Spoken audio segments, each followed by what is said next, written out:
کسی یونیورسٹی کے ایک پی ایچ ڈی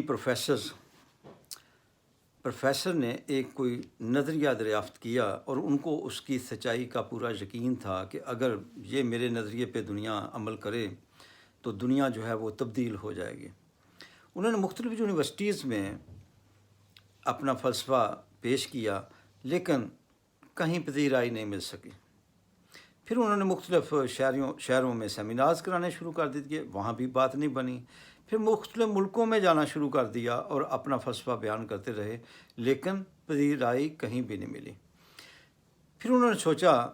کہ مجھے دور دراز کے جنگلوں میں جا کر جہاں پہ لوگ نیچرل زندگی گزارتے ہوں مجھے وہاں بات کرنی چاہیے۔ شاید ان لوگوں کو میری باتیں زیادہ سمجھ آ جائیں کیونکہ وہ نیچر کے قریب رہتے ہیں۔ پروفیسر صاحب نے ارینج کیا کرایا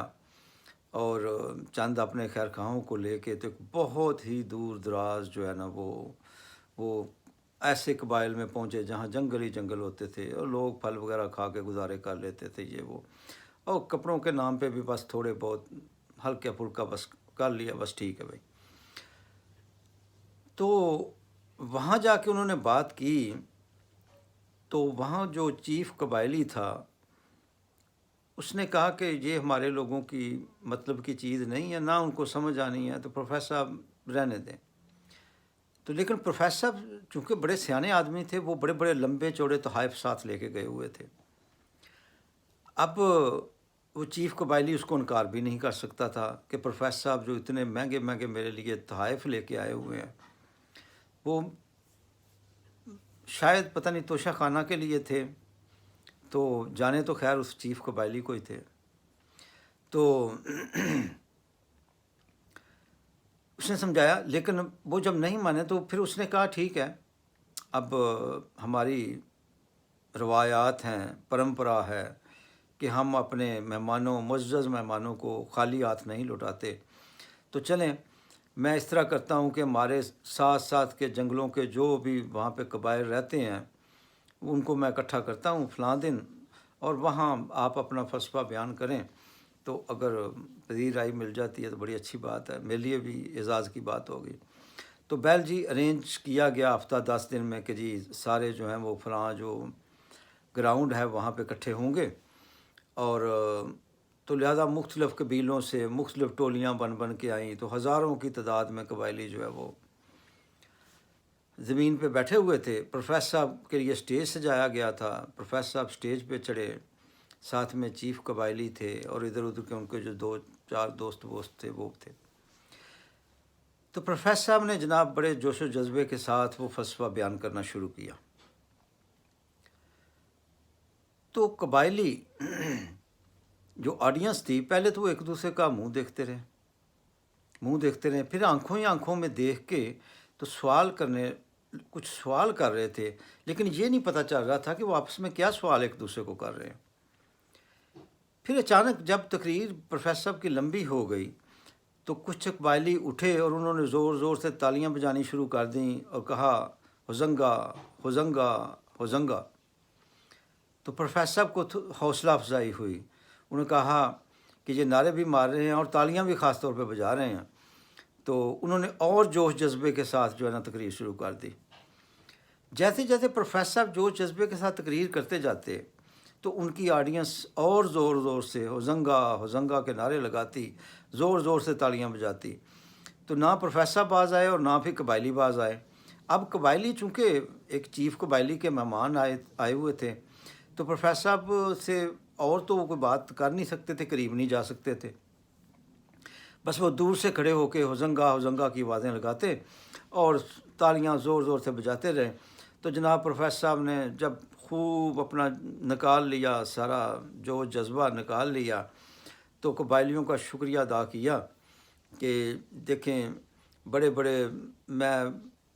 تہذیب یافتہ ملکوں میں، جدید ترین ملکوں میں، ترقی یافتہ ملکوں میں گیا ہوں، ان کو بات سمجھ نہیں آئی،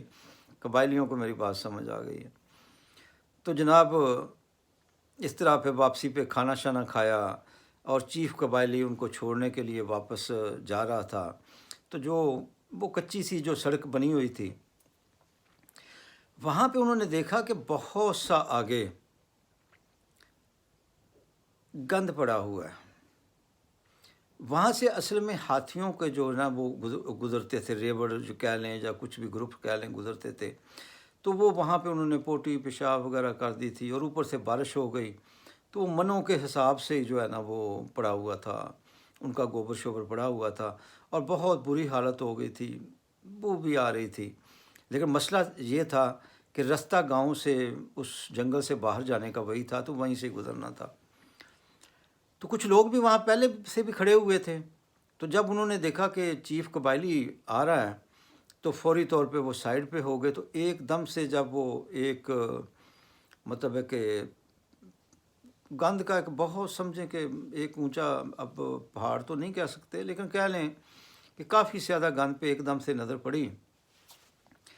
تو پروفیسر صاحب نے ایسا پہلے کبھی گند دیکھا نہیں ہوا تھا، کیونکہ ان کا تو شہروں میں تو ہاتھی شاتھی اس طرح ہوتے نہیں ہیں، تو نہ ہی ان کو پتہ تھا کہ ہاتھی اگر ایک جگہ پہ کھڑے ہو کے تو سستانے لگ پڑیں، اور وہیں پہ اگر وہ پوٹیاں شوٹیاں بھی کر دیتے ہیں اور اوپر سے بارش ہو جائے تو پھر گندگی کا کیا عالم ہوگا. تو انہوں نے جب دیکھا وہاں پہ تو پروفیسر صاحب نے چیف قبائلی سے پوچھا کہ یہ کیا ہے؟ تو قبائلی نے کہا ہزنگا. تو جناب عوام جو ہیں وہ اس وقت سڑکوں پہ ہیں، احتجاج میں ہیں، اور ہزنگا ہزنگا کی آوازیں لگا رہے ہیں. اب پتہ نہیں یہ کس کو سمجھ آتی ہے یا کس کو سمجھ نہیں آتی، شاید وہ عوام کی زبان نہیں سمجھتے کہ 20-25-30 ہزار لینے والا 10,000 12,000 کا بل کیسے ادا کرے گا. ایک تو یہ ہے کہ اگر کرائسس ہوں تو ان کو متبادل رستے بتائے جاتے ہیں، سادگی کا طریقہ کوئی بتایا جاتا ہے. جہاں پہ ایک ایک کمرے میں سمجھ لیں 3 بلب جا رہے ہوتے ہیں، وہاں پہ روشن دان بنا کے یعنی ان کو ماڈل سمجھائے جاتے ہیں. جو تو قومیں ہوتی ہیں نا ہوش مند، وہ ایسے ہی کرتی ہیں، فوری طور پہ پبلک کو انوالو کرتی ہیں. تو یہ جو ہزنگا کی اس وقت پوزیشن بن رہی ہے، یہ مجھے یاد آ رہا ہے کہ جس وقت یہ بجلی کے منصوبے ماشاءاللہ پیش کیے گئے تھے اور آئی پی پیز کو انٹر کیا گیا تھا، تو اس وقت 20 گھنٹے کی پہلے جعلی آرٹیفیشل لوڈ شیڈنگ کرائی گئی تھی، کیونکہ ایک دم سے لوڈ شیڈنگ شروع ہو گئی تھی. جہاں پہ 2-4 گھنٹے کی ہوتی تھی وہاں 20 گھنٹے کی شروع ہو گئی، اور یہ سب کچھ جعلی تھا، آرٹیفیشل تھا، یہ مینیپولیٹڈ تھا. سارے کا سارا منصوبے کے تحت اتنا بڑا کرائسس کیا گیا کہ تاکہ ہم جب آئی پی پیز کی صورت میں اس جن کو سامنے لائیں تو لوگ اس کو نعمت سمجھیں. کوئی سوال نہ کرے کہ پانی سے بجلی کیوں نہیں بن سکتی، کوئلے سے کیوں نہیں بن سکتی، جو پاکستان کے اپنے ریسورسز ہیں اس سے کیوں نہیں بن سکتی، یہ باہر سے تیل آئے گا تو کیوں بجلی بنے گی. لیکن چونکہ وہ اتنا کامیابی کے ساتھ یہ ڈرامہ کیا گیا تھا کہ عوام بھی جناب وہ فلاں دے نعرے بجن گئے تھے اس سے پہلے کہ زندہ ہے زندہ ہے، ٹھیک ہے، اس طرح کے نعرے لگتے رہے کہ جی ہمیں بجلی کے کرائسس سے نکال لیا. اور باقاعدہ سینہ ٹھونک کے اس وقت وزیر کہتے تھے دیکھا ہم نے بجلی کا کرائسس ختم کر دیا. لیکن اب قوم عذاب جھیل رہی ہے. ابھی بھی یہ چاہیں تو یہ مسئلہ آئی پی پیز کا حل ہو سکتا ہے، لیکن اس کرائسس کو مزید بڑھایا جائے گا. اور مجھے لگتا ہے، اور یہ مقبول جان والی جو بات ہے اس میں بڑی حد تک سچائی لگتی ہے، کہ شاید ہماری زمینوں کو فارمنگ کے لیے کوئی گروپ لینا چاہتا ہے، اور وہ چاہتے ہیں کہ اسی طرح شور شرابے میں کہ عوام اتنے بھوک سے مر رہے ہوں کہ جب ہم پیسہ پھینکیں تو وہ جانوروں کی طرح اس پیسے کو پڑ جائیں اور پیچھے مڑ کے کوئی نہ دیکھے. اور اگر ایسا منصوبہ ہے تو مجھے اپنے پالیٹیشینز سے تو قطعی طور پہ دور دور تک کوئی امید نہیں ہے کہ وہ کسی قسم کا